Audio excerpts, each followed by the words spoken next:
All right, you ready for some more air quotes? Come on, we're developing more skirmish game rules, and you know, this is part 2 of last week's video. So let's just go.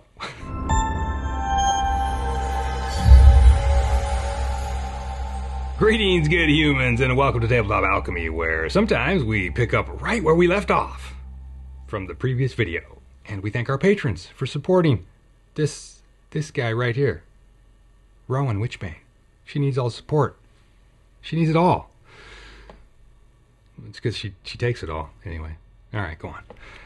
Okay. All right. So last video I was showing you where I'm at with the narrative campaign section of the Cascade, which we call the Odyssey Rules, and so we'll just jump right in with step number 6 in the downtime or in between scenarios procedure. I'm really getting into this. Quotes. There's an awful lot of these quotes. All right, so step number 6 is trading. And like I mentioned, this kind of became a bigger thing than I thought it would have been without exploring it ahead of time. I hadn't really thought it all through until I shouldn't even say that. I mean, you got to start somewhere, right? You just start with an idea that's vague and then you start writing or whatever and it develops. And, without it having developed, there's no way for you to know what it was going to develop into. Just call me Doc Brown. Okay, so I have a lot of ideas that they kind of spiraled. And because of the flavor I'm trying to maintain throughout this whole thing, stuff in here, God, it's getting kind of sticky. I'm always trying to come up with the least amount of friction for folks when interacting with the game rules. And sometimes I'm just not sure how to reduce the friction. But let's see what I got here so far with this trading thing. So, while descending through the Cascade, you will undoubtedly encounter other folk, in addition to beasts and monsters. People often need supplies and are willing to trade things they do not need for those they do. In between scenarios, your file members may shift what they carry amongst themselves, or they may sell items to other files or folk they encounter. Some of these folk may even be traders by trade. Strange and powerful items have a random elementium value. Even traders won't have anywhere close to a complete stock list of all items, and powerful items are never available for purchase. However, if you have them, they can be sold for elementium or maybe traded for something. So after each scenario, the following process will help you determine what items you may be able to purchase or trade for at that particular moment in your file's Odyssey. So, because of the world of the Cascade, once you're out of the first and, maybe the second sphere, it's not like characters or your figures or your file are really going to have easy access to cities or towns and shops and stuff like that. Again, if we want to keep it flavor consistent, right? The lore consistent feeling. So I figured there are traders or traveling merchants or whatever who kind of Old West style sort of roam the lands, ferrying goods to far-flung places and looking for new and rare resources, etc. But I also felt that to really keep with the feeling of the setting, that the further you descend in the Cascade, the further you get from established communities, eventually you might be so far down in the spheres that even traders will become scarce. And so I'm working with this notion here that your file may sometimes find a trader to do business with, but increasingly you may only find other travelers to trade with. Now, side note, I would like to come up with another name for traders and maybe even for travelers, but for now I'm rolling with traders versus travelers. So using this rule here, if you draw 2 tiles and add them up and then subtract the number of the sphere that you're in, that will determine if you're able to trade with a trader. Trader. You see why I want to come up with a different... It's like, having the noun and the verb be the same word kind of sucks. Anyway, that's why I want to come up with a different title for traders. I know in D&D they might be called merchants or traveling merchants, but that's not really the kind of the correct connotation, I guess. Like a merchant versus a trader. Anyway, it's a thing. So using this little rule, once you're down past the 23rd sphere, you're just not going to find traders anymore because you're too far down. There's just not enough people that have ventured that far down in the Cascade. And the difference between a trader and a traveler is basically the amount of items that you can choose, that you'll be able to choose from. You know, like travelers will never have as many items to trade for as a trader would have. Traders have more items than travelers because traders, their trade is trading. All right. Okay, then there's this step, determining available items, which is where the friction gets the highest. And I don't really know how to fix it yet, other than this. There's one easy way out, which is just to say a trader has everything available that's in the various item tables. And to be honest, I may need to go that route, because otherwise players will have to draw up to 12 times on those tables just to see what's available. And that requires like making a list as you draw tiles, etc. And it's super clunky. And I think it's going to become very tedious and kind of take fun out of what should be kind of one of the most fun sections of playing the game, is manipulating items and seeing if you can trade and get better stuff or whatever, right? So another option I'm thinking of is that maybe I could create predefined random tables that you could draw on just once, and it would just be like, okay, dial up this random table, and these are the items that this trader has.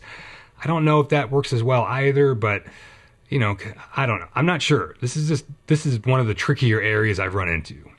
But I did like the idea that you'll never know what items you might be able to buy or trade for. You know, that's also kind of interesting, just the notion of like, well, what does this guy have? Does he have this? Does he have that? You know, I don't know.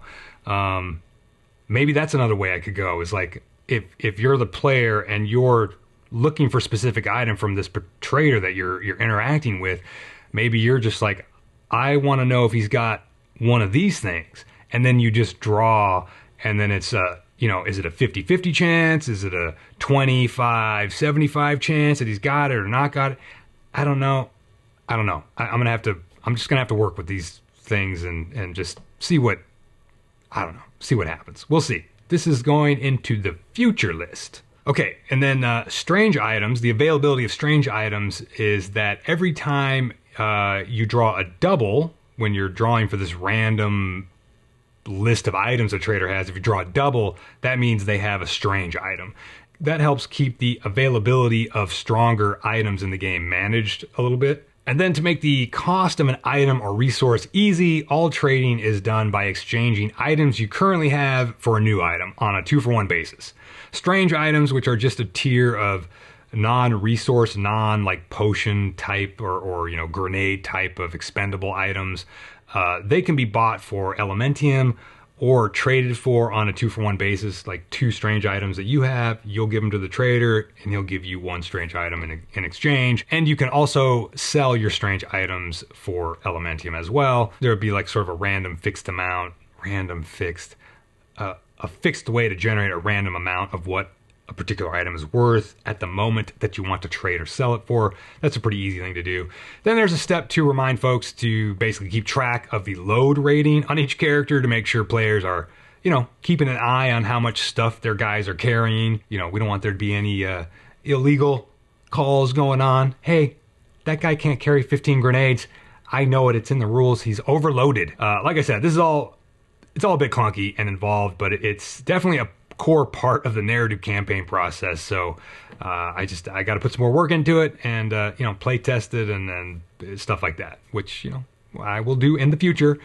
So then there's a quick step just to remind players to update their file sheet. This is kind of a no-brainer, but I felt maybe it's worth, you know, spelling everything out for new players, I guess. It's also like one of those little iceberg topography bits for me, because it's got hints in here about the possibility of gaining new file members via scenarios. What does that mean? And even the possibility for training monsters to add to your file. There'll be more on that down the line or off the deep rail somewhere in the future. And the final step here is, what do you do next? And this is another chunk of iceberg exploration. If you don't know what I'm referring to when I'm jabbering about icebergs all of a sudden, you can check out this previous video. This channel's not weird, you're weird. That's okay. I love weird. Oh boy. So, there are things here that are leading to things that are in development. Let's say you've completed a game or scenario, right? And you've done all your bookkeeping and trading and leveling up, and now it's time to decide, what do you want to do next? And in that phrase is something that I really like. What do you want to do next? I love this idea of player agency, and I just love the idea of being able to drive your little war bands down adventures that you want them to have, etc. You know, so there are a few options that are always available to you to choose from, and a couple of options that have prerequisites. But essentially, every player should be able to choose what they want to do next. First, we have the basic, hey man, let's play another scenario. Just let's play another general scenario. Now, this could be either, you know, a written scenario that's included in the rulebook, or, you know, possibly, you know, DLC down the line, or expansion packs that are scenarios, you know, scenario chains or whatever. Or you can generate a random scenario using rules that have yet to be written in the rulebook for generating random scenarios.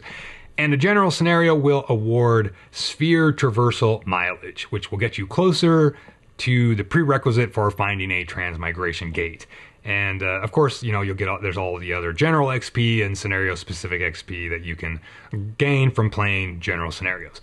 Now, the rest of these options do not award mileage. So that's the one trade-off for choosing one of these other things to do instead of playing a general scenario. In my head, these are all basically side quests. And the notion to me is that you're not specifically traveling across the sphere to get to the other side during these side quests. Like maybe you're veering off to the left to do something, but that doesn't mean you're gaining ground in crossing the sphere, right? You might be looping back and whatever. It's all just sort of vague notion stuff. But, you know, here's the first thing you can do. You can simply explore. And playing this type of scenario will allow you to create an explorer's map at the end of it, which can be traded for or sold. And of course, you know, it's kind of just playing a general scenario, but you get this explorer's map at the end, which is a resource that you can sell or trade. And that's in exchange for not getting the mileage. And you're just exploring. You're just like, oh, I want to play some more scenarios in this environment of this sphere for whatever reason. Now, another thing you can do is you can forage, which means you're going to play a foraging specific scenario, which means you're specifically playing the scenario with the intent to gather or find more of the base materials that are in the game. And in this game, the base materials can be fabricated into other items like potions or oils or grenades or stuff like that, right? So to do this,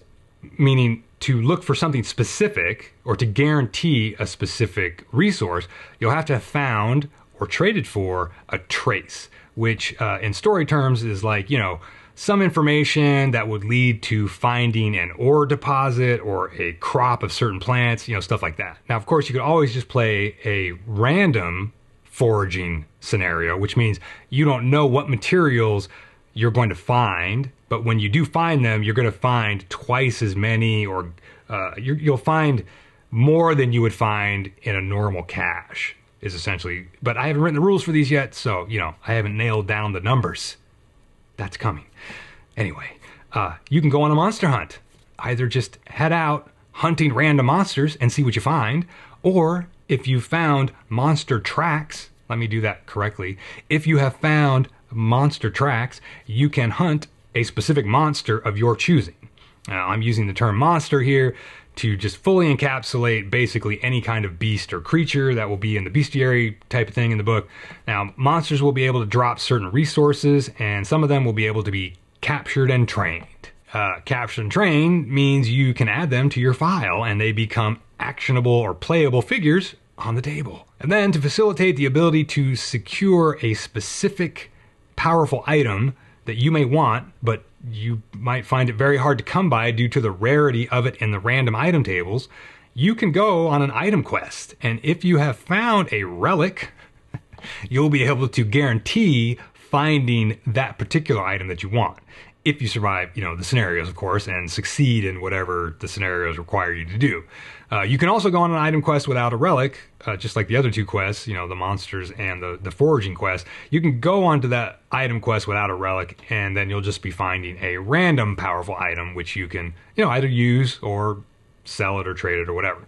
So those are the main choices of what you can do next. And then there are the 2 special options. The first is locating a transmigration gate. And again, I haven't written up what that looks like, but it won't be too involved. Oh, and just a note here, I'm using blue text color to visually let me know myself that these are bits that are just random notes, not actual game text. Whatever. The other special option is exploring a mysterious location. And you'll need an explorer's map, which cannot be one that you created by exploring, right? You have to find an explorer's map that you didn't create that will allow you to visit or find your way to and explore a mysterious location. Again, this is all relatively new stuff that I've been coming up with recently, so it's not fully developed. I just like the idea that you could find some really cool area and build interesting terrain to play on it, and these mysterious locations will have some unique random tables to use, and I think should allow players to find bits of lore and story stuff, as well as some other fun things that I've been sort of vaguely thinking about. But yeah, I just like this idea of it's very adventuresome to me to just see well, I want to see a mysterious location, where is this place, and why is it down under the mountain or in this ravine, and why does it have futuristic looking buildings, and I don't know, just all this weird stuff, right? Just mysterious locations just sound cool. Would be fun to have ways to explore them and have some cool rewards for doing so. All right, so that kind of wraps up the Odyssey rules to where I've got them currently, and there's plenty to do. I haven't even started on how to generate random scenarios, but that's next on the list of to-do things, along with the other 15 million to-do things. There's just so many things to do. The list is it's huge. But I know that you have a lot to do too, so come on, sit in a chair, attack that pile of opportunity, get out that old manuscript, and get to work having fun. See ya.